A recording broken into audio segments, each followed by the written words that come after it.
Matrix जैसे कि earlier classes में भी आपने इसके मतलब पढ़ा हुआ है कि आपके पास कुछ नंबर्स होते हैं, नंबर्स को आप स्क्वायर ब्रैकेट्स के अंदर लिख लेते हैं और उसका कोई नाम रख दिया जाता है, A B C capital, A B C वगैरह, तो इसको आप मैट्रिक्स कह देते हैं। ये जो मैट्रिक्स आप लिखते हैं जिसको आपने कैपिटल ए बी सी वगैरह से डिनोट किया है, ये जैसे कि स्क्वायर ब्रैकेट में हमने इसको लिख लिया,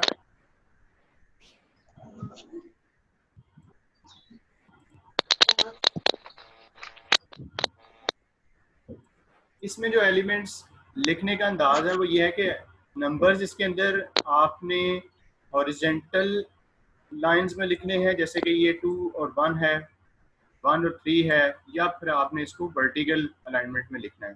जैसे ये दो मैट्रिसेस आपके सामने हैं 1 2 3 4, इसमें देख लें दिस इज फर्स्ट रो, और फर्स्ट रो में 1 और 2 ये दो एलिमेंट्स हैं, और सेकंड रो में 3 और 4 है। मतलब आपने जो इसके अंदर नंबर्स या इंटीजर्स लिखने हैं वो ऐसे बेतरतीब नहीं लिखेंगे, बल्कि उसको या तो हॉरिजेंटल लाइन में वो नज़र आने चाहिए या वर्टिकली अलाइंड नज़र आने चाहिए। जैसे कि 1 और 2 ये एक हॉरिजेंटल लाइन जिसको आप उफ़क़ी लाइन कहते हैं, इसमें आपको दिखाई दे रहे हैं। इसी तरह से 3 और 4 हैं, ये दूसरी लाइन में नज़र आ रहे हैं। इसी तरह से ये जो 1 और 3 है ये वर्टिकल लाइन में आपको नज़र आएंगे। यानी कि कोई भी जो नंबर है इसके अंदर वो या तो हॉरिजेंटल लाइन के ऊपर वाक़या होना चाहिए या वर्टिकल लाइन के ऊपर वाक़या होना चाहिए। मतलब ये कि अगर इसी मैट्रिक्स में मैं यहाँ पे आके अगर 4 लिख दूँ इस तरह से, तो ये गलत होगा, क्योंकि ये जो 4 है ये किसी हॉरिजेंटल लाइन या किसी वर्टिकल लाइन में नहीं है, तो इसको नहीं लिख सकते। जो भी नंबर लिखना है वो हॉरिजेंटल लाइन के ऊपर वाक़या हो या वर्टिकल लाइन के ऊपर वाक़या हो। तो जब आप एलिमेंट्स को स्क्वायर ब्रैकेट के अंदर इस अंदाज में लिखते हैं और उसके लिए स्क्वायर ब्रैकेट्स डाल देते हैं और इसको आपने कैपिटल ए बी सी वगैरह से डिनोट कर दिया होता है, तो इसको आप मैट्रिक्स कहते हैं। ठीक है, तो ये आपने एक मैट्रिक्स ए लिख लिया है, एलिमेंट्स हैं लाइंस की फॉर्म में, इसके जो एलिमेंट्स हैं वो आपको लाइंस में नजर आएंगे, हॉरिजॉन्टल लाइन पे नजर आएंगे या वर्टिकल लाइन पे आपको नजर आएंगे। सो ये है मैट्रिक्स। इसमें आपको दो हॉरिजॉन्टल लाइंस एलिमेंट्स की नजर आ रही। पहले ये, इसको आपने R1 का नाम दे दिया। इसी तरह से ये दूसरी हॉरिजॉन्टल लाइन है जिसमें 3 और 4 हैं, जिसको आपने R2 का नाम दे दिया। ये जो हॉरिजॉन्टल लाइंस ऑफ एलिमेंट्स होती हैं, हॉरिजॉन्टली अरेंज्ड एलिमेंट्स होते हैं, ये जितनी रोज होती हैं, ये जितनी लाइंस होती हैं, इसको आप रोज कहते हैं। इसी तरह से ये जो वर्टिकल अलाइनमेंट है, अरेंजमेंट है नंबर्स की, जैसे ये फर्स्ट वर्टिकल लाइन है इसको आप कॉलम कहते हैं, कॉलम नंबर 1। इसी तरह से ये जो सेकंड वर्टिकल लाइन में दो एलिमेंट्स आपको नज़र आ रहे हैं 2 और 4, इसको आप सेकंड कॉलम बोलते हैं। मतलब ये हुआ कि एक मैट्रिक्स जिसको आपने स्क्वायर ब्रैकेट के अंदर एलिमेंट्स को लिख दिया है और उसमें हॉरिजॉन्टल अलाइनमेंट ऑफ नंबर्स है या वर्टिकल अलाइनमेंट ऑफ नंबर्स है। जो हॉरिजॉन्टली अरेंज्ड एलिमेंट्स होते हैं उनको आप मैट्रिक्स की रोज बोलते हैं, और जो वर्टिकली अरेंज्ड एलिमेंट्स होते हैं उनको आप उस मैट्रिक्स के कॉलम्स बोलते हैं। तो ये वाली जो एग्जांपल है मैट्रिक्स, इसमें आप देखें तो इसकी 2 रोज हैं। फर्स्ट रो में आपको 2 -1 और 3 नज़र आ रहा है, जबकि सेकंड रो में -5 4 और 7 है। इसी तरह से इस मैट्रिक्स में 3 कॉलम्स हैं, पहला कॉलम, दूसरा कॉलम, तीसरा कॉलम। आप इसको देख सकते हैं, ये इसका पहला कॉलम है, ये इसका दूसरा कॉलम है, ये इसका तीसरा कॉलम है, और जबकि इसमें 2 रोज थी, फर्स्ट रो सेकंड रो। तो इस लिहाज से ये एक ऐसा मैट्रिक्स हुआ जिसमें 2 रोज हैं और 3 कॉलम्स हैं। ठीक है, तो ये चीज़ कि आपके पास अगर मैट्रिक्स है तो आप इजीली बताएंगे कि इस मैट्रिक्स में कितनी रोज हैं और इस मैट्रिक्स में कितने कॉलम्स हैं। ठीक है,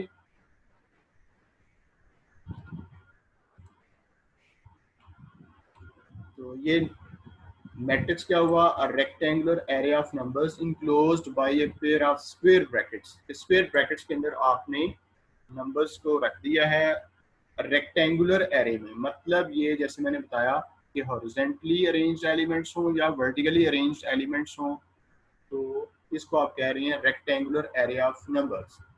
ठीक है। अब ये जो मैट्रिक्स है इसमें हॉरिजेंटली अरेंज्ड एलिमेंट्स रोज बनाते हैं।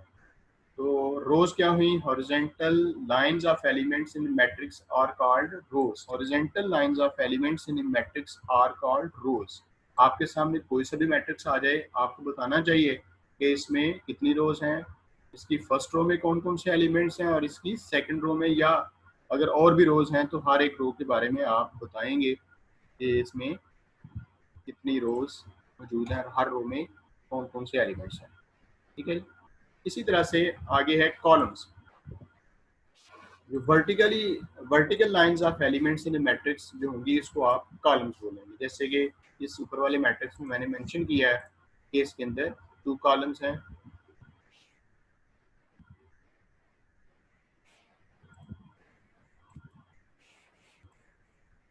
ठीक है।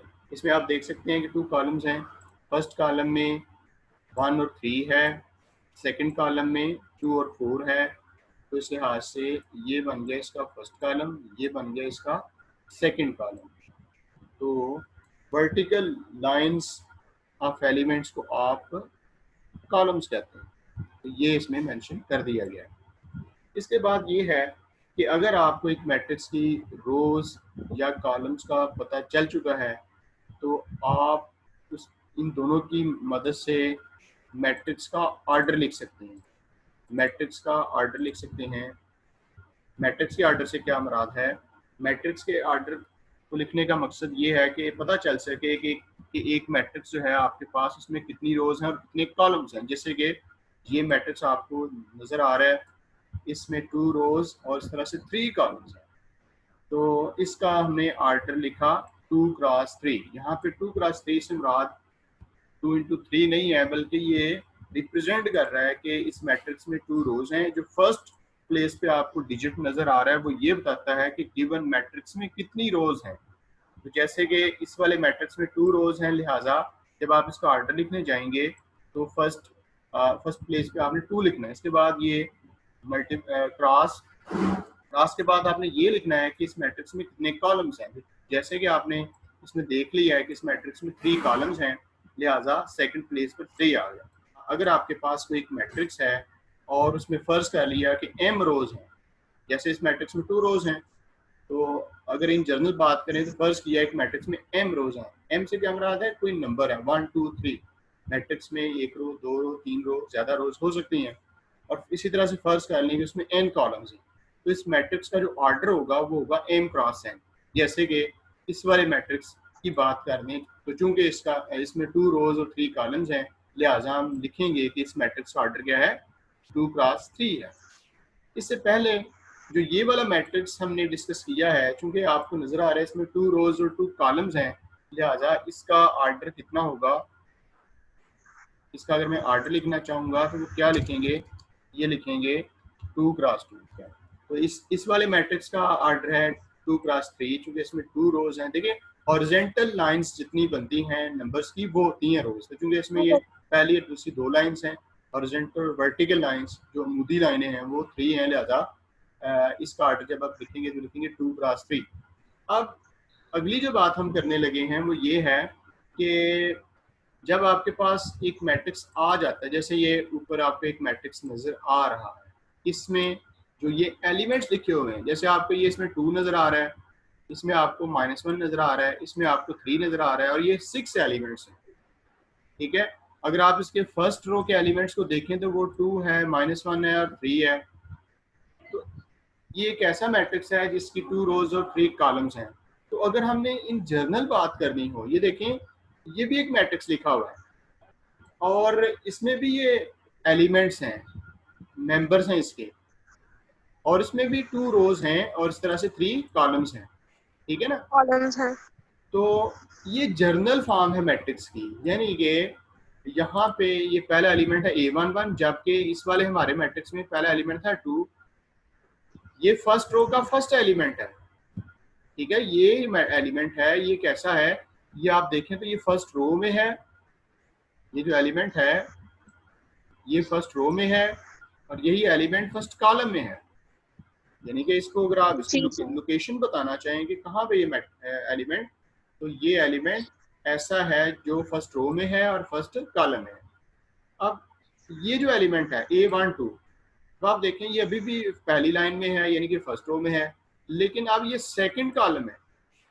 जो एलिमेंट लिखा हुआ है R12 ये फर्स्ट रो में है और सेकंड कॉलम में है। इसी तरह से ये एलिमेंट A13 ये अभी भी फर्स्ट रो में है लेकिन ये थर्ड कॉलम में है। ठीक है, तो अब आपने ये बताना है कि कोई एलिमेंट जो आप लिखते हैं वो कहाँ पे है, यानी कि वो किस रो और किस कॉलम में है। तो ये नीचे आपको सुफिक्सेस नजर आ रहे हैं, ये आपको नजर आ रहा है 1 1। ये जो पहला 1 है ये रिप्रेजेंट कर रहा है कि ये एलिमेंट किस रो में है। तो चूंकि जैसे आपने देख लिया ये जो A11 है ये फर्स्ट रो में है, इसलिए इसके साथ जो नीचे लिखा हुआ सुफिक्स है पहला सुफिक्स वो 1 है। जो दूसरा सुफिक्स है वो भी 1 है। दूसरा सुफिक्स कॉलम्स के लिए है कि ये जो एलिमेंट आपने लिखा है ये किस कॉलम में है। तो चूंकि आपने बोला कि ये एलिमेंट पहली रो में है और पहले कॉलम में है, लिहाजा इसकी जो लोकेशन है वो हमने लिखी A11। इसी तरह से ये जो एलिमेंट है इसकी लोकेशन आपको नजर आ रही है A12। 12 क्यों? क्योंकि ये फर्स्ट रो में है, इसलिए शुरू में जो सुफिक्स लिखा जाता है वो ये बताता है कि ये किस रो में है। तो चूंकि ये एलिमेंट फर्स्ट रो में है लिहाजा पहले सुफिक्स 1 आएगा और सेकंड सुफिक्स 2 है। इसकी वजह ये है कि ये दूसरे कॉलम में मौजूद है। इसी तरह से ये A13 फर्स्ट रो में है और थर्ड कॉलम में है, इसलिए इसकी लोकेशन हुई A13। ये जो एलिमेंट है ये अब आप देख सकते हैं सेकंड रो का एलिमेंट है। तो सेकंड रो का एलिमेंट है तो इसलिए इसका पहला सुफिक्स 2 हो गया और फर्स्ट बाद में 1 लिखा हुआ है ये बता रहा है कि ये फर्स्ट कॉलम में है। तो इसी तरह से ये एलिमेंट चूंकि सेकंड रो और सेकंड कॉलम में है इसलिए इसका लोकेशन जो है वो मेंशन कर दी गई है A22। इसी तरह से ये A23 ये सेकंड रो में और थर्ड कॉलम में है। तो इस लिहाज से हमने एक मैट्रिक्स था हमारे पास जिसकी 2 रोज और 3 कॉलम्स थी, उसको हमने जर्नल वे में इस तरह से लिखा है कि उसके अंदर एलिमेंट्स हैं और एलिमेंट्स की लोकेशन नीचे सुफिक्स की फॉर्म में लिखी हुई है। जो एलिमेंट जिस रो और जिस कॉलम में होगा उसी हिसाब से उसकी लोकेशन हम लिख देंगे A11 A12 A13 A21। ठीक है, और ये चूंकि लिखने में थोड़ा टाइम लेता है तो इसलिए इसको इस तरह से कंबाइन फॉर्म में भी लिख दिया गया, यानी कि इसका सेम मतलब है। ये यहाँ पे बजाय इसके कि हम इस मैट्रिक्स से सारे एलिमेंट्स लिखें, इसमें सिर्फ एक ही एलिमेंट लिख दिया गया है। इसमें सिर्फ एक ही एलिमेंट लिख दिया गया है A i j, और यहाँ पे जो i और j हैं वो चेंज हो रहे हैं। वो कहता है कि i चेंज हो सकता है 1 से लेकर 2 तक और जो j है वो 1 से लेकर 3 तक चेंज हो सकता है। मतलब ये कि ये एक ऐसा मैट्रिक्स है जिसमें रोज होंगी 2 कॉलम्स होंगे 3 और फिर आपने उनको फिल करना है। और फिल किस तरह से करना है A i j, इसमें i और j ने चेंज होना है। i 1 2 हो सकता है और J1 2 3 हो सकता है। तो इसको जब आप खोलेंगे ब्रेक करेंगे तो ये इस तरह की फॉर्म में आ जाएगा। ठीक है, अब ये जो मैट्रिक्स में ये जर्नल एलिमेंट्स जब जो सबको रिप्रेजेंट कर रहा है वो ये कह रहा है नीचे रिमार्क्स में कि A i j represents the journal element of the matrix. ये मैट्रिक्स के जर्नल यानी कि सबको रिप्रेजेंट करता है। ठीक है, इसके बाद ये उसने एग्जांपल के लिए लिखा है A23। ये जो एलिमेंट आपको यहाँ पे दिखाई दे रहा है ये A23 कहता है ये रिप्रेजेंट कर रहा है an element in the first row in the second row and the third column. A23 पहले नंबर पर 2 आया इसका मतलब ये एलिमेंट सेकंड रो में है और दूसरे नंबर पर 3 आया इसका मतलब ये थर्ड रो में आया है। इसके बाद matrices are usually denoted by capital letters. ये मैंने आपको शुरू में ही बता दिया कि मैट्रिसेस को आपने इस तरह से कैपिटल अल्फाबेट्स की फॉर्म में लिख देना है। ठीक है, तो ये रिमार्क्स हमने गो थ्रू कर लिए। इसके बाद नेक्स्ट आते हैं जी, मैट्रिसेस की जो टाइप्स हैं वो कौन कौन सी हैं उनको 1 बाई 1 देखते हैं। तो सबसे पहले आपको नजर आ रहा है जी रो मैट्रिक्स या रो वेक्टर। जैसे कि नाम से ज़ाहिर है कि रो मैट्रिक्स ऐसा मैट्रिक्स होगा जिसकी जस्ट एक ही रो हो। आपके सामने एक मैट्रिक्स है, इसमें सिर्फ एक ही हॉरिजॉन्टल अरेंजमेंट ऑफ एलिमेंट्स है, यानी कि फर्स्ट रो है इसमें 1 3 2 है। अगर आप देखें तो इसमें कॉलम्स 3 हैं। इस कॉलम मैट्रिक्स, और 1 रो। हाँ जी, ये पहले रो बोलनी है, बाद में कॉलम्स बोलने हैं। तो इस मैट्रिक्स में ओके। आपको नजर आ रहा है कि 1 रो है, जबकि आप वर्टिकल अगर लाइनें लगाएं एलिमेंट्स में से जो पास हों तो वो 3 है। तो इस लिहाज से इस मैट्रिक्स का ऑर्डर अगर आप लिखेंगे तो वो लिखेंगे 1 क्रॉस 3, यानी कि इसकी फर्स्ट 3। रो 1 रो और 3 कॉलम्स हैं। तो हमने रोज के हिसाब से अगर देखें कि इसमें रोज कितनी थी, तो वो तो जस्ट एक ही रो है। तो ऐसा मैट्रिक्स जिसमें जस्ट एक ही रो होगी उसको आप बोलेंगे रो मैट्रिक्स या row vector. A matrix which has only one row, that is a matrix of order 1 cross 2। इसको आप, आपके पास अगर मैट्रिक्स का ऑर्डर लिखा हुआ है तो उससे आप इजीली चेक कर सकते हैं कि इसमें कितनी रोज हैं। ये ऑर्डर है ना, अगर एक मैट्रिक्स का 1 क्रॉस n, उसमें साफ नजर आ रहा है कि इसकी 1 रो है और n कॉलम्स है। क्योंकि हमारी गर्ज रोज से थी और उसमें जस्ट एक रो है, लिहाजा इसको आप बोलेंगे कि ये रो मैट्रिक्स है। ठीक हो गया। अब आपके सामने मुख्तलिफ मैट्रिसेस अगर आते हैं तो आपको बताना चाहिए कि इसमें कौन सा मैट्रिक्स रो मैट्रिक्स है। तो सिंपली आप उसकी रोज देखेंगे, अगर जिस मैट्रिक्स में एक रो होगी आप उसको बोलेंगे कि ये रो मैट्रिक्स है। ठीक है जी। इसके बाद आप मुझे ये बताएं, ये एक मैट्रिक्स है, इस मैट्रिक्स की बात करें तो इसमें 2 रोज हैं। क्या क्या है, ये फर्स्ट रो, ये सेकंड रो। तो क्या इसको हम रो मैट्रिक्स कह सकते हैं? नहीं 2 कह बाय सकते। 1। हाँ जी, इसका ऑर्डर जो है वो 2 by 1 है, तो इसको रो मैट्रिक्स तो नहीं ना बोल सकते क्योंकि इसमें तो एक रो सब नहीं है। Column matrix. हाँ जी, तो ये रो मैट्रिक्स नहीं है। लेकिन अगर आप देखें तो इसमें कॉलम एक है, इसका जो कि आपने ऑर्डर लिखा हुआ है, इसका ऑर्डर आपने लिखा है 2 क्रॉस 1, जिसमें ये साफ नजर आ रहा है कि इसका एक कॉलम है। तो अगर कॉलम्स को हम काउंट करें और एक मैट्रिक्स का एक ही कॉलम हो तो उस मैट्रिक्स को आप कॉलम मैट्रिक्स कहते हैं। तो ये आपके सामने आ गया matrix which has only one column, that is a matrix of order n cross 1। n cross 1 में ये नजर आ रहा है कि इसकी n रोज हैं और कॉलम 1 है, तो कॉलम एक है और जिसका कॉलम एक होगा उसको हम कॉलम मैट्रिक्स बोलेंगे या कॉलम वेक्टर बोलेंगे। तो अगर आपके पास मैट्रिसेस आए तो आपको चेक करना चाहिए कि ये रो मैट्रिक्स है या कॉलम मैट्रिक्स है। ओके जी। इसके बाद हमारे पास है रेक्टेंगुलर मैट्रिक्स। रेक्टेंगुलर मैट्रिक्स कौन सा मैट्रिक्स होगा? देखें, ये एक मैट्रिक्स है आपके सामने, इसका ऑर्डर है 2 by 2, यानी कि इसमें 2 रोज और 2 कॉलम्स हैं। तो कॉलम्स हैं। इसमें रोज और कॉलम्स इक्वल हैं, यानी कि 2 रोज हैं 2 ही कॉलम्स हैं। लेकिन अगर आप इस मैट्रिक्स को देखें तो इसमें रो है 1 और कॉलम्स हैं 3। तो इसमें रोज की तादाद और कॉलम्स की तादाद डिफरेंट है। तो ऐसा जी मैट्रिक्स सर। जिसमें रोज और कॉलम्स की तादाद डिफरेंट होगी उसको आप रेक्टेंगुलर मैट्रिक्स बोलेंगे। और जिस मैट्रिक्स में रोज और कॉलम्स की तादाद सेम होगी, इक्वल होगी, जिस तरह के इस वाले मैट्रिक्स में रोज और कॉलम्स दोनों 2 और 2 के इक्वल हैं, इसको हम स्क्वायर मैट्रिक्स बोलेंगे। तो स्क्वायर मैट्रिक्स या रेक्टेंगुलर मैट्रिक्स आप चेक कर सकते हैं उसके ऑर्डर से। ये फर्स्ट किया एक मैट्रिक्स है, उसका ऑर्डर है m क्रॉस n। इसमें नजर आ सकता है कि रोज कितनी है और कॉलम्स कितनी है।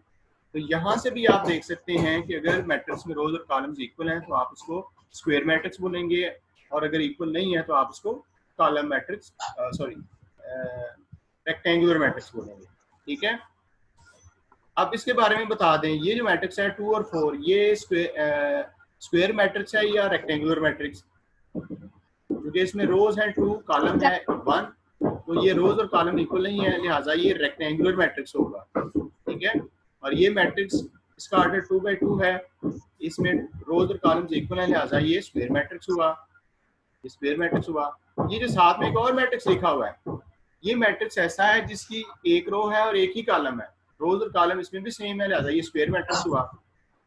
ये जो मैट्रिक्स है जिसमें एक ही एलिमेंट है, इसको अगर आप देखें तो ये रो मैट्रिक्स भी है क्योंकि इसमें एक रो है, और यही मैट्रिक्स कॉलम मैट्रिक्स भी है क्योंकि इसमें एक ही कॉलम है। ओके, इससे आगे हम चलते हैं।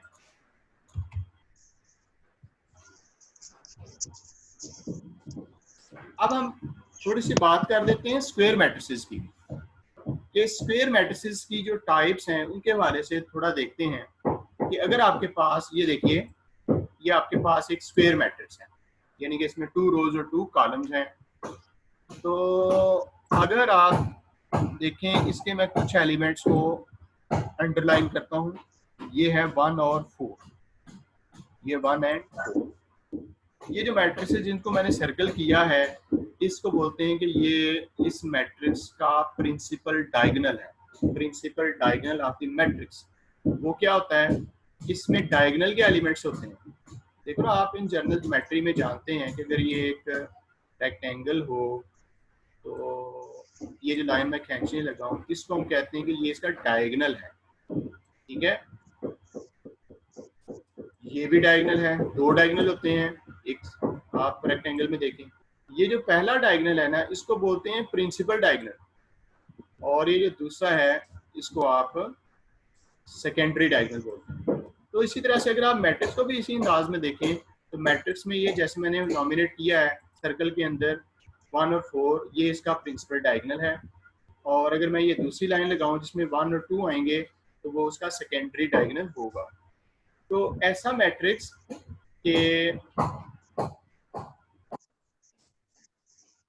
ये जो स्क्वायर मैट्रिक्स है इसमें आपको ये वाले जो एलिमेंट्स हैं 1 और 4, इसको हम बोलेंगे कि ये इसका प्रिंसिपल डायगोनल है। तो अगर आपने मेंशन करना हो कि किसी स्क्वायर मैट्रिक्स में प्रिंसिपल डायगोनल वाले एलिमेंट्स कौन से होते हैं, जैसे कि 1 एंड 4 है, तो इसकी अगर आप लोकेशन देखें, ये जो 1 है इसकी लोकेशन है A11,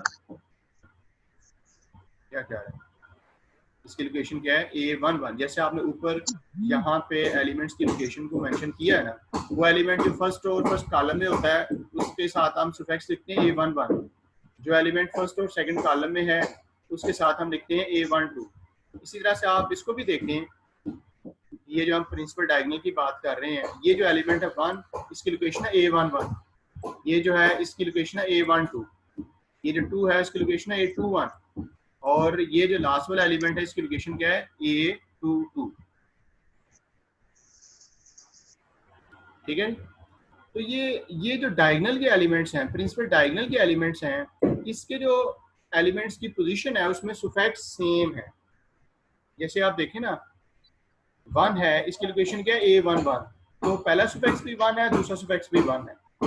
तो आप इनको सुफिक्सेस के हवाले से बता सकते हैं कि कौन से एलिमेंट्स प्रिंसिपल डायगोनल के एलिमेंट्स होते हैं, principal diagonal of the matrix होते हैं। तो फर्स्ट का लिए आपके पास एक मैट्रिक्स है AIJ, इसका ऑर्डर कुछ भी हो, लेकिन है ये स्क्वायर मैट्रिक्स, ये 2x2 हो सकता है, 3x3 व्हाटएवर।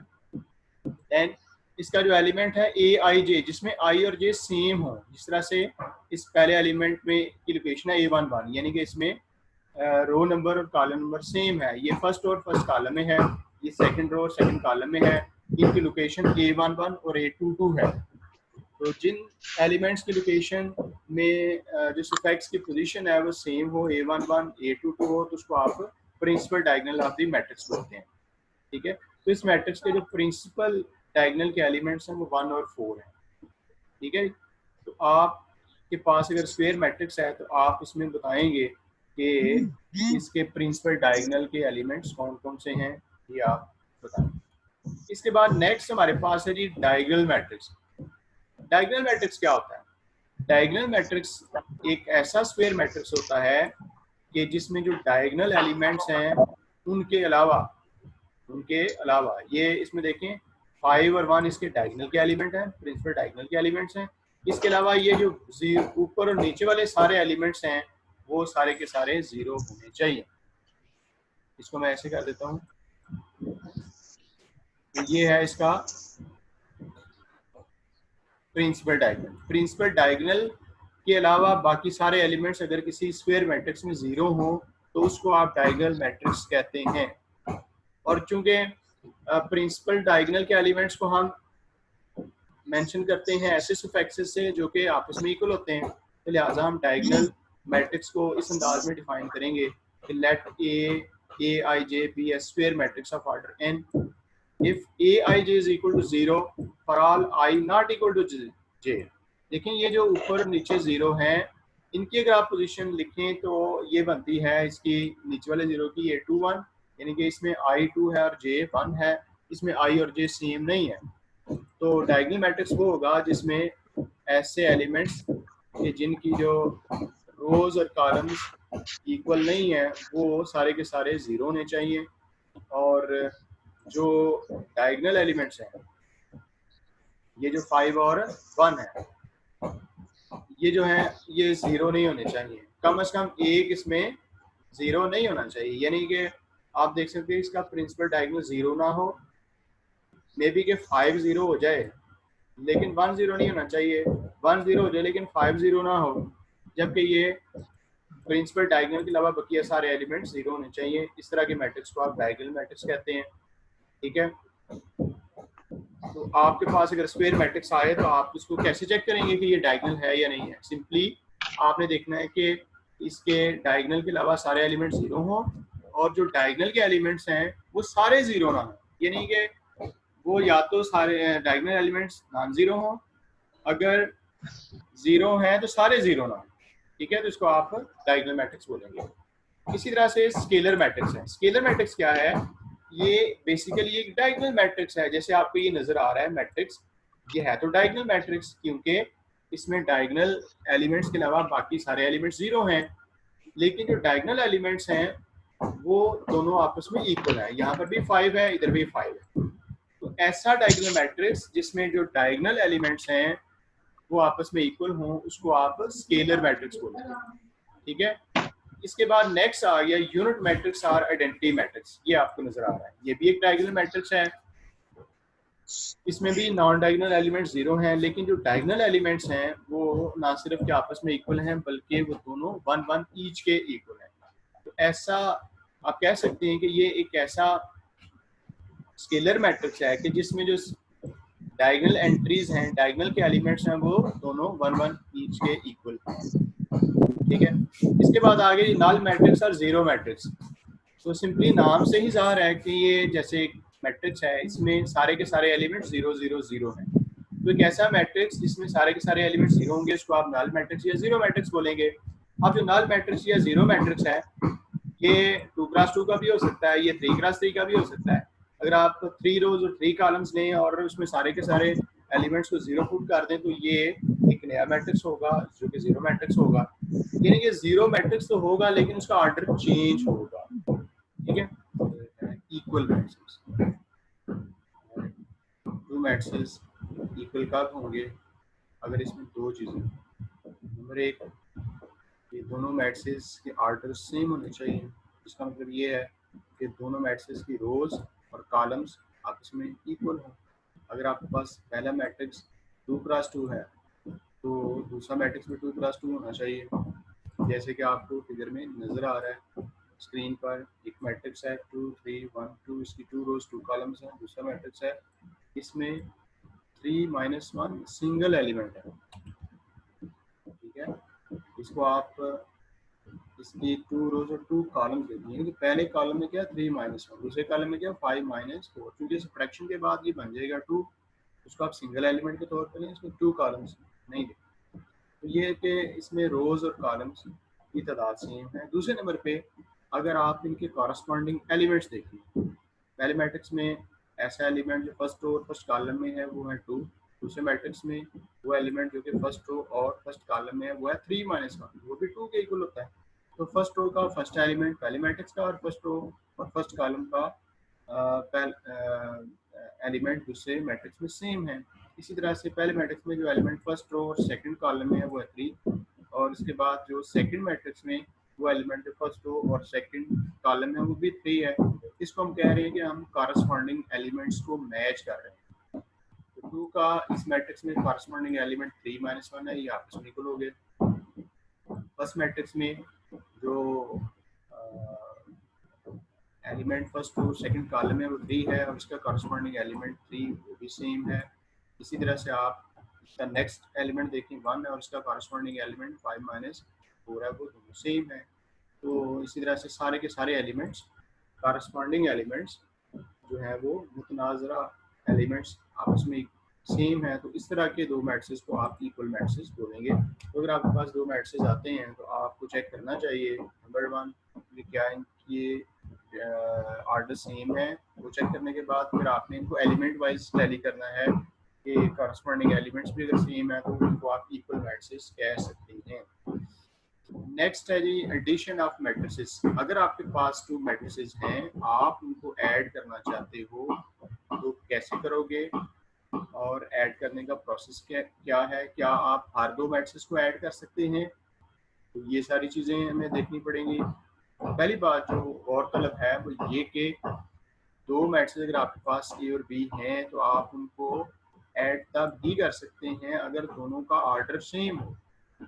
पहली कंडीशन क्या है कि जो मैट्रिसेस जिनको ऐड करना है उनके ऑर्डर सेम होने चाहिए। Let A and B be the two matrices having the same order, ठीक है, तो फिर ऐड किए जा सकते हैं। इसके बाद ये देखना है कि उनको ऐड करना कैसे है। अगर दो मैट्रिसेस के ऑर्डर सेम हैं तो देन उनको ऐड करने का प्रोसेस ये है कि आपने उनके कॉरस्पॉन्डिंग एलिमेंट्स को आपस में ऐड करना है। इसको मैं कैसे आपको बताऊं। फर्ज कर लिया ये एक मैट्रिक्स है ए, ये एक मैट्रिक्स है बी। पहले ये देखें दोनों मैट्रिक्स के ऑर्डर सेम है क्या। ये पहला मैट्रिक्स ए है, इसकी रोज काउंट करो, ये है 3, 1 2 3, और इसके कॉलम्स काउंट करें 1 2 3 4। यानी कि इसका मैं अगर ऑर्डर लिखूं तो 3 क्रॉस 4 है, यानी कि 3 रोज 4 कॉलम्स। ये दूसरा मैट्रिक्स है बी, इसकी रोज भी देखें तो वो भी 3 रोज हैं, और कॉलम्स देखो वो भी 4 कॉलम्स हैं, तो इसका ऑर्डर भी कितना हुआ 3 क्रॉस 4। तो पहला स्टेप हो गया कि ए और बी ऐड किए जा सकते हैं क्योंकि दोनों के ऑर्डर सेम है। इसका ऑर्डर भी 3 क्रॉस 4, इसका ऑर्डर भी 3 क्रॉस 4। नेक्स्ट इनको ऐड करना कैसे है, तो ये देखें लिखा हुआ ए प्लस बी इक्वल टू, पहले नंबर पे आपने मैट्रिक्स ए लिखना है, ये जो ऊपर से सेम, फिर प्लस, ये जो सेंटर वाला प्लस है यहाँ पे आपने लिख दिया। इसके बाद बी मैट्रिक्स की जगह पे ये मैट्रिक्स आ जाएगा, ठीक है। तो आप ऐड करने जा रहे हैं, ये लेफ्ट साइड ए प्लस बी सेम यहाँ पे ऐसे ही,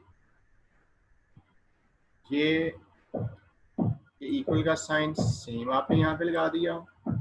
इक्वल के साइन लगाने के बाद ये जो आपने लिखा है इसमें क्या कर रहे हो कि ऊपर वाले दोनों मैट्रिसेस के कॉरस्पॉन्डिंग एलिमेंट्स ऐड करते जा रहे हो। इसका पहला एलिमेंट फर्स्ट रो और फर्स्ट कॉलम का 1, इसमें क्या था कॉरस्पॉन्डिंग एलिमेंट 2, इनको आपने ऐड करना है 1 प्लस 2। इसके बाद आपने पहले मैट्रिक्स की फर्स्ट रो में से दूसरा एलिमेंट ले लिया 0, और इसका कॉरस्पॉन्डिंग एलिमेंट -1, इनको ऐड कर दिया। 0 में प्लस -1 करें तो 0 -1 बनता है। इसके बाद नेक्स्ट एलिमेंट यहाँ से लिया -1, और यहाँ से 3 इनको ऐड किया -1 प्लस 3। इसके बाद नेक्स्ट अगला एलिमेंट है 2, और इसका सामने वाला एलिमेंट 1 है, 2 और 1 को आपने ऐड किया। तो ये दोनों की फर्स्ट रोज के कॉरस्पॉन्डिंग एलिमेंट्स को हमने आपस में ऐड कर दिया। इसी तरह से देखें नेक्स्ट एलिमेंट है 3, और इसके सामने एलिमेंट है 1, 3 प्लस 1 करेंगे, ये आ गया। सेकंड रो के एलिमेंट्स को हम ऐड कर रहे हैं। अब नेक्स्ट एलिमेंट है 1 और 3, इनको ऐड कर दो, ये 1 प्लस 3। नेक्स्ट आ गया 2 और -1, इनको ऐड किया, 2 और -1 को ऐड किया तो 2 -1 बनता है। इसी तरह से ये 5 और 4 को ऐड किया, बन गया 5 प्लस 4।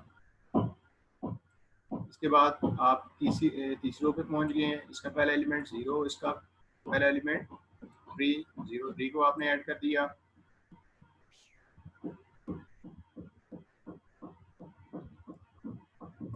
इसके बाद इसका नेक्स्ट एलिमेंट है -2, इसका नेक्स्ट एलिमेंट है 1, इनको आपने ऐड कर दिया -1 और 2 को। इसके बाद नेक्स्ट एलिमेंट यहाँ से है 1, इधर से 2, दोनों को आपने ऐड कर दिया, 1 प्लस 2 आ गया। और लास्टली ये 6, और ये जो -1 है इनको आपने ऐड किया, ये बन गया 6 -1। फर्दर क्या है कि इनको आपने ऐड माइनस कर दिया, ये 1 प्लस 2 होता है 3, 0 -1 -1, -1 प्लस 3 का आंसर ये 2, और इस तरह से ये 2 प्लस 1 का आंसर 3। ये सारे एलिमेंट्स आपने ऐड कर दिए, 3 प्लस 1, ये इक्वल हुआ 4 के। नेक्स्ट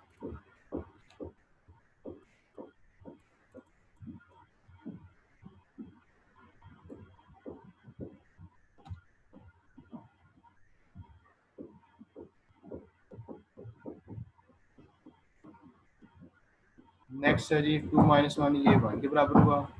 5 प्लस 4 9 बन गया। 0 प्लस 3 हो गया 3। -1 प्लस -2 प्लस 1 हो गया -1। 1 प्लस 2 3। 6 -1 5। तो ये आपके पास दो मैट्रिसेस की एडिशन आ गई। आपके पास दो मैट्रिसेस थे, ऐड कैसे करना है पहले देखना, उनका ऑर्डर सेम है और सेम होने के बाद आपने इनको ऐड करना है इस तरीके से कि उनके कॉरस्पॉन्डिंग एलिमेंट्स को ऐड करके आपने एक नया मैट्रिक्स बना लेना है। ये जो नया मैट्रिक्स आया ए प्लस बी, ये अगेन इसका ऑर्डर भी उतना ही होगा जितना कि ए और बी का ऑर्डर था। ठीक है, इसकी रोज और कॉलम उतने ही रहे जितने ए और बी के। ओके, इसके बाद नेक्स्ट हम ये देखते हैं कि एक मैट्रिक्स का ट्रांसपोज क्या होता है। Transpose of A matrix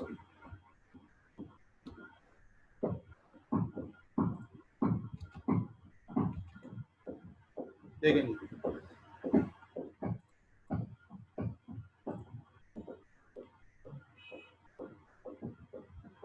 okay, अगर आपके पास ये गिवन मैट्रिक्स है,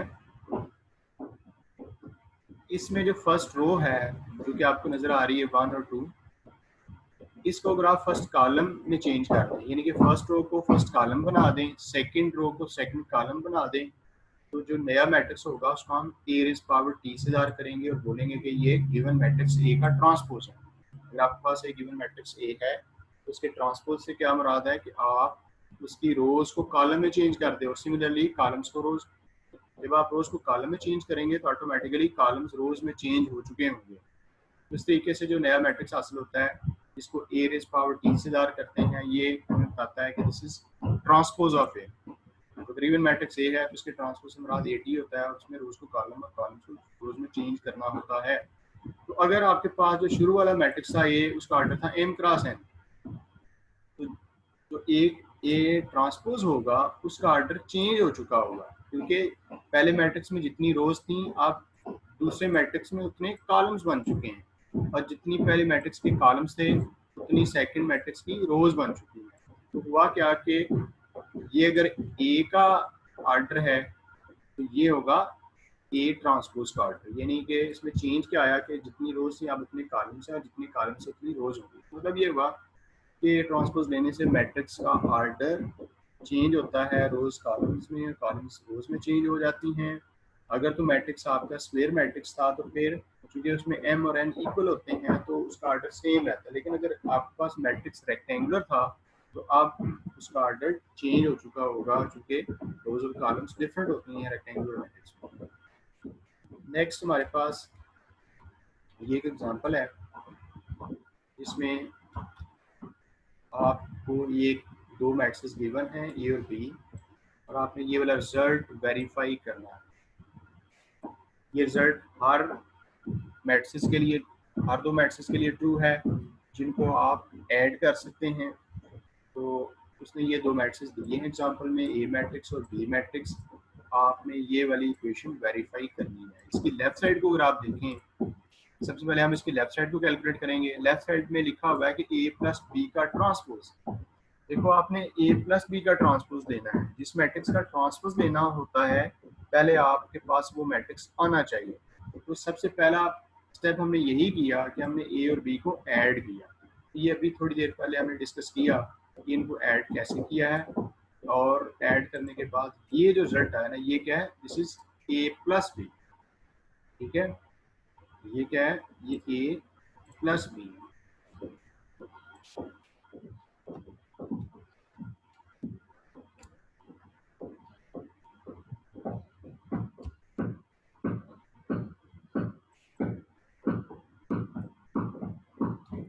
this is A plus B. अब लेफ्ट साइड को देखें, इसमें हमने ए प्लस बी का ट्रांसपोज लेना है। तो अभी क्या करेंगे, दोनों साइड्स पे इस लेफ्ट साइड पे भी ट्रांसपोज ले लिया ए प्लस बी की होल पावर टी और राइट साइड पर भी आपने ट्रांसपोज अप्लाई कर दिया। ये देखिए आप ट्रांसपोज क्या करेगा, ये जो इसकी फर्स्ट रो है जिसमें हम 3 -1 2 1, ये रो से कॉलम में चेंज हो जाएंगे। ये 3 -1 2 3, जब आप इक्वल टू के बाद जब आपने इसके ऊपर ट्रांसपोज अप्लाई कर दिया तो ये बन फर्स्ट रो बन गई फर्स्ट कॉलम। 3 -1 2 3 बन गया 3 -1 2 3। इसी तरह से ये जो सेकंड रो है इसमें 4 4 1 9 है, ये अब इसको आपने कॉलम की फॉर्म में लिख दिया 4 4 1 9। इसी तरह से इसकी जो थर्ड रो है जिसमें 3 -1 5 3 और 5 है, इसको आपने थर्ड कॉलम बना दिया 3 -1 3 5। तो ये आ गया हमारे पास a प्लस बी का ट्रांसपोज। इसमें सबसे पहले हमने a प्लस बी कैलकुलेट किया और बाद में a प्लस बी का ट्रांसपोज लिया, a प्लस बी की रोज को कॉलम्स में चेंज किया, तो ये आपका a प्लस बी का होल ट्रांसपोज आ गया। अब आप देखेंगे हमें जाना है राइट साइड पे। राइट साइड में हमें ऐड करना है किसको, ए ट्रांसपोज को बी ट्रांसपोज को। तो सबसे पहले हमारे पास ए ट्रांसपोज और बी ट्रांसपोज होने चाहिए, तो हम ये फाइंड करेंगे। ये देखिए ये हमने ए का ट्रांसपोज लिया है। कैसे लिया, ये ऊपर जो मैट्रिक्स था ये पिक किया है, इसकी दोनों साइड्स पे हमने ट्रांसपोज अप्लाई किया है क्योंकि हमें 80 चाहिए था। तो ये हमने ए का ट्रांसपोज लिखा है, लेफ्ट साइड पे भी ट्रांसपोज लगा लिया, राइट साइड पे भी ट्रांसपोज लगा लिया। अब इक्वल टू के बाद क्या है कि इस मैट्रिक्स जिसमें 1 पहली रो में 1 0 -1 2 था, इसको हमने पहले कॉलम की शेप दे दी 1 0 -1 2। इसकी सेकंड रो को हमने बना दिया सेकंड कॉलम 3 1 5 3 1 2 5 सेकंड कॉलम बन गई। इस तरह से इसकी जो थर्ड रो है वो बन गई इसका थर्ड कॉलम, यानी कि 2 0 -2 1 6। ये अब आपको थर्ड कॉलम में नजर आएगा 0 -2 1 6। ठीक है, इसी तरह से आपने बी ट्रांसपोज फाइंड करना है। कैसे, ये ऊपर बी मैट्रिक्स दिया गया है, इसकी दोनों साइड्स पे आप ट्रांसपोज अप्लाई करें, लेफ्ट साइड पे भी और राइट साइड पे भी। तो ये है। अब इक्वल टू के बाद जो नया मैट्रिक्स आया है उसमें क्या किया है कि इस मैट्रिक्स की पहली रो को पहला कॉलम बना दिया इसमें जाके, ये 2 -1 3 1, ये आप इसमें पहला कॉलम बन चुका। और ये जो इसकी पहली रो सेकंड रो है 1 3 -1 4, ये इसमें आपको फर्स्ट कॉलम के तौर पे नजर आएगी। इसी तरह से इसकी थर्ड रो है, ये बन गई इसमें थर्ड कॉलम 3 1 2 -1। ये आपने निकाल लिया है बी का ट्रांसपोज। देखिए ये है ए ट्रांसपोज, ये है बी ट्रांसपोज। अब आप देखेंगे राइट साइड में हमें कैलकुलेट करना था A transpose plus B transpose. अब आप ए ट्रांसपोज और बी ट्रांसपोज को ऐड करने जा रहे हैं।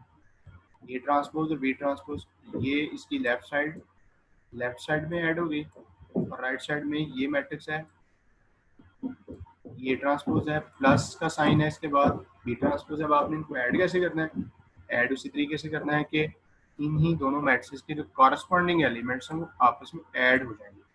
1 और 2 ऐड हो गए, इस तरह से हर कॉरस्पॉन्डिंग एलिमेंट आपस में ऐड हो गया और उसके बाद ये नया आंसर आया है। इनको ऐड माइनस करने के बाद ये मैट्रिक्स हासिल होगा। इसको हमने इक्वेशन नंबर 2 का नाम दे दिया। अब आप देखें आपने जो लेफ्ट साइड का आंसर निकाला हुआ था ए प्लस बी का ट्रांसपोज, वो ये है, क्या है इसमें देखिए 3 4 3 ये वाला मैट्रिक्स, और ये जो भी आपने इक्वेशन नंबर 2 में A transpose plus B transpose निकाला है वो सेम है। देख लें आप, इसकी फर्स्ट रो और इसकी फर्स्ट रो सेम 3 4 3, इसमें भी 3 4 3। सेकेंड रो भी देख लें, इसमें है -1 4 -1, इसमें भी क्या है -1 4 -1। इस तरह से इसकी थर्ड रो फोर्थ रो भी सेम है, तो ये दोनों इक्वल हो गए। अगर इन दो इक्वेशंस में राइट हैंड साइड्स इक्वल हैं तो इनकी लेफ्ट हैंड साइड्स भी इक्वल होंगी। From equations 1 and 2 A plus B का transpose is equal to A transpose plus B transpose. ये रिजल्ट आपने ज़बानी याद रखना है, एमसीक्यूज में पूछा जा सकता है कि हर दो मैट्रिक्स के लिए जो ऐड हो सकते हैं इनके लिए हमेशा ट्रू होता है। इसके बाद नेक्स्ट हम ये देखेंगे कि स्केलर मल्टीप्लिकेशन क्या होती है। स्केलर मल्टीप्लिकेशन से मुराद ये है कि अगर था ना आपके पास एक मैट्रिक्स, लेट्स से कि ये मेरे पास, अब मैं अगर 4a फाइंड करना चाहता हूँ, यानी कि इसकी दोनों साइड्स को 4 से मल्टीप्लाई कर दूँ, ये आएगा 4 और ये मैट्रिक्स 1 ये इक्वल किसके होगा, 4 को अंदर वाले दोनों एलिमेंट से मल्टीप्लाई करेंगे, 4 1s are 4 4 3s are 12। तो ये जो काम मैंने किया है, मैंने एक मैट्रिक्स को एक नंबर से मल्टीप्लाई किया, वो नंबर कौन सा था 4। तो जब भी आपके पास एक मैट्रिक्स होगा उसको आप किसी नंबर से मल्टीप्लाई करेंगे, जैसे ए मैट्रिक्स है तो उसको आप 3 2 1 किसी से भी पॉजिटिव या नेगेटिव नंबर से मल्टीप्लाई करेंगे, तो इसको हम बोलेंगे कि हम स्केलर मल्टीप्लिकेशन कर रहे हैं। तो ये सफेक्सिस की फॉर्म में भी लिखा हुआ है कि अगर आपके पास ये मैट्रिक्स है A I J, first E I M cross N matrix है और के एक स्केलर है, जैसे यहाँ पे मैंने 4 दिया है, तो देन जब आप के का ए के साथ प्रोडक्ट लेंगे तो उसको आप के ए से ज़ाहिर करेंगे, जैसे यहाँ पे के की जगह पे 4 है। और वो मैट्रिक्स कैसे हासिल होगा? मैट्रिक्स ऐसे हासिल होगा कि इस बाहर वाले के को अंदर वाले मैट्रिक्स के हर एलिमेंट से मल्टीप्लाई करना। तो ये देखें के एक ऐसे आया, के अंदर चला गया और अंदर जाके इसके हर एलिमेंट से वो मल्टीप्लाई हो गया। ये जो ए आई जे है, आपको पता है कि ये इसके तमाम एलिमेंट्स को रिप्रेजेंट करता है। तो जो के बाहर मल्टीप्लाई किया गया था वो अंदर वाले तमाम एलिमेंट से जाके मल्टीप्लाई हो जाएगा।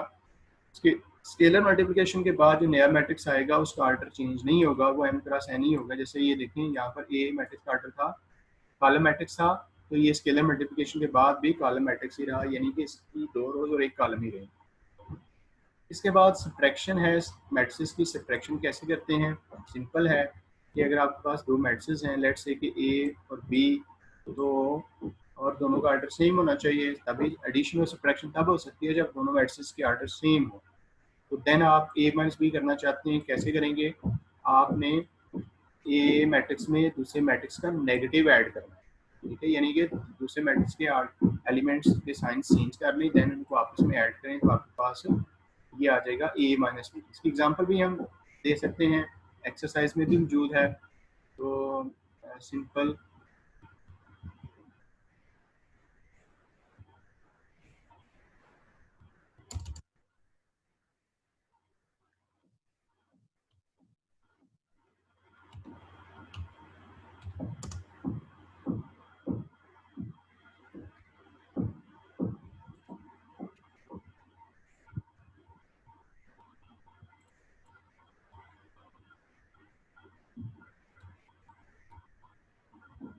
ये मैंने ए मैट्रिक्स ले लिया,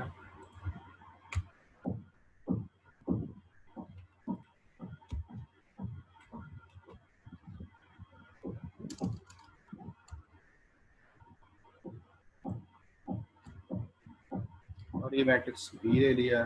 चलें जी, इसके एलिमेंट्स को मैंने डिफरेंट करने के लिए ये लिख दिया। अब मैं क्या करना चाहता हूँ, इनको सब्ट्रैक्ट करना चाहता हूँ।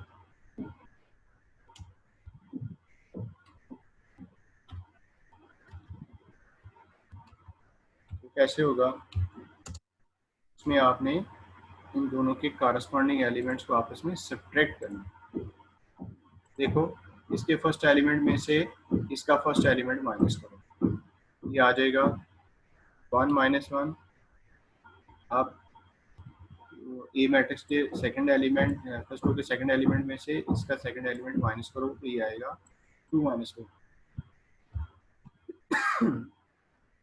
चाहते हैं 3 माइनस 3, और देन 4 में से 2 को निकालें, 4 माइनस 2।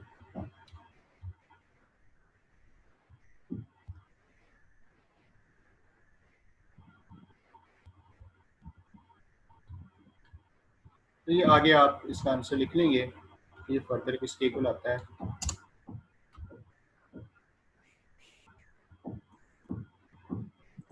1 माइनस 1 होता है 0, इसके बाद 2 माइनस 4 होता है -2, इसके बाद 3 माइनस 3 0 और 4 माइनस 2। इस तरीके से आपने सब्ट्रैक्शन करनी है। एग्जांपल आपने देख ली, अगर आपके पास 2 मैट्रिसेस हैं और दोनों के आर्डर सेम हैं, तब आप उनको सब्ट्रैक्ट करते हैं। सब्ट्रैक्ट करने का प्रोसेस आपके सामने है। सब्ट्रैक्शन के बाद जो नया मैट्रिक्स आता है उसका आर्डर वही रहता है, चेंज नहीं होता। जैसे यहाँ पे ए और बी के आर्डर्स 2+2 थे, तो सब्ट्रैक्शन के बाद ए माइनस बी का आर्डर भी 2+2 ही रहा है। ये हो गया।